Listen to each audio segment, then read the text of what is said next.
Hello guys, welcome back. In this lecture, we will discuss about another important database constraint, and that is foreign key constraint. Okay, so first we need to know that what is a foreign key. The foreign key constraint is used when you want to establish an association or relationship between two tables in database. You can call this relationship as parent-child relationship.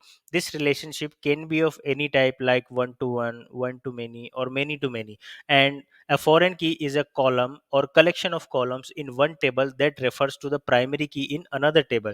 The table having the foreign key is called as the child table, and the table having the primary key is called as the referenced table or parent table. Okay, and here you can see the example on my screen that I displayed here two tables or relations named as employee and leave application, and here you can consider one to many relationship one between employees and leave application so that an employee can apply for multiple leaves. Okay, and in this leave application table you can see that we stored employee id as foreign key. Okay, and using this key only we can identify that which leave application belongs to what employee. Okay, for example, you can see in the employee table that the employee with id 1 is the Alex Smith. Okay, and its id in the leave application table indicates the leave application associated to him. Okay, similarly the employee with id 2 is the Steven Smith, and its id in the leave application tables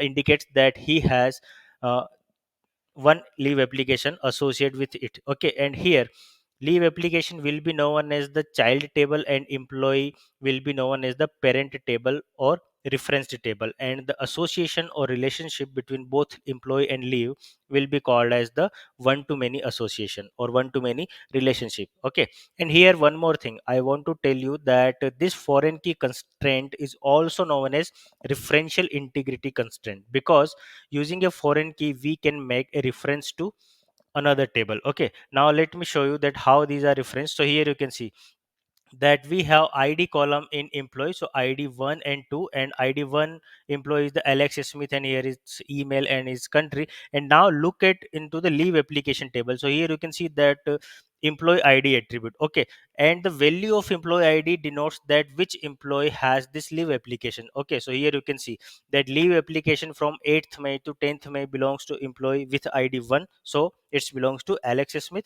and leave application from 12th July to 14th July belongs to employee ID 1, so it belongs to Alex Smith. Okay, so now we can form an information that the Alex Smith has two leave applications. Okay, and similarly, here you can see that the employee ID 2 inside the leave application denotes or indicates that leaves from 7th May to 9th May belongs to the employee with id 2 or with Stephen Fleming. Okay, and this is how we can form information from two table, where one table is known as the child table and other is known as the parent table or reference table. Okay, and that's all from this lecture.